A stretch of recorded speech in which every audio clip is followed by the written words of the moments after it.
আসসালামু আলাইকুম দর্শক। তো আজকে চলে আসলাম আম খাইতে, চুরি করে আম খাবো। আমি আসছি, মমিন আসছে, কামরুজ্জামান আসছে, সাইফুল আসছে। আমরা তিন চার বন্ধু আসছে আম খাইতে। তখন বলতেছে চল আম পাড়ে আসি, আমি সাইফুল যায় না, তো তুই যা। পরে মমিন বলে চল যাম, পরে যাইতেছে আম খাইতে। তো এখন আমের কাছে তলে আসলাম, যে জঙ্গল ভাই, আমি বললাম যে সাপ পোকা আছে দেখিস। তো এখন আমি পারবো, সাইফুল মারো গাছা মানলো, গাছে ওঠার জন্য প্রস্তুত। আমি বললাম দেখে শুনে উঠিস, বলে কিছুই হবে না আমার। আচ্ছা ঠিক আছে ওদেখ। এখন এর খুব গরম লাগছে, গন্ডার, এর নাম হলো গন্ডার। এর সবসময় গরম লাগে থাকে।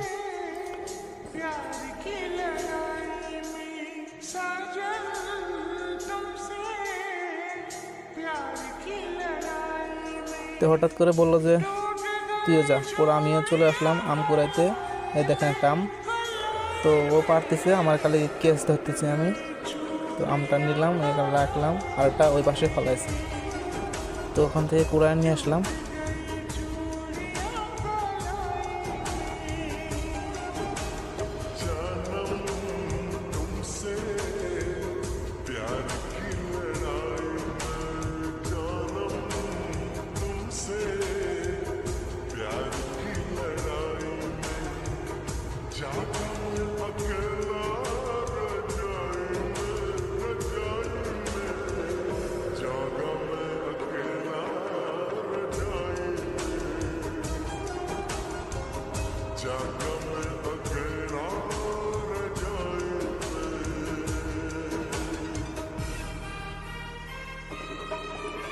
পরে বললাম যে কী রে এতক্ষণ লাগে আম পার, ওই চোখে দেখে না? আমার এখান থেকে বলে দিতে হয় যে ওখানে ওখানে আম, ওই চোখে দেখে না। নতুন বিয়ে করছে তো চোখে একটু কমে দেখে।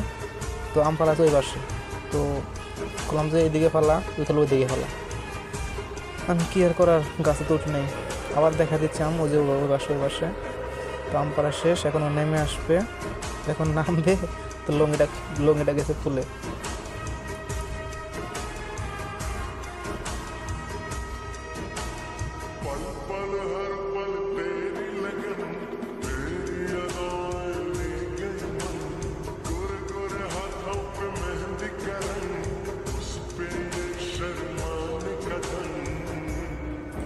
অনেকগুলো আম পাড়ছি এদিকে, আমি গন্ডার ওই দিকে বলতেছি যে এগুলো তো হবে না, কী দিয়ে নিয়ে যাবো। তো আমি বললাম চল এগুলোই হবে, কিছু করা লাগবে না। আম পাড়া শেষ করে নিয়ে বাড়িতে চলে আসলাম। গন্ডার আম করতেছে, নাম চিল্লাচিল্লি শুরু হয়ে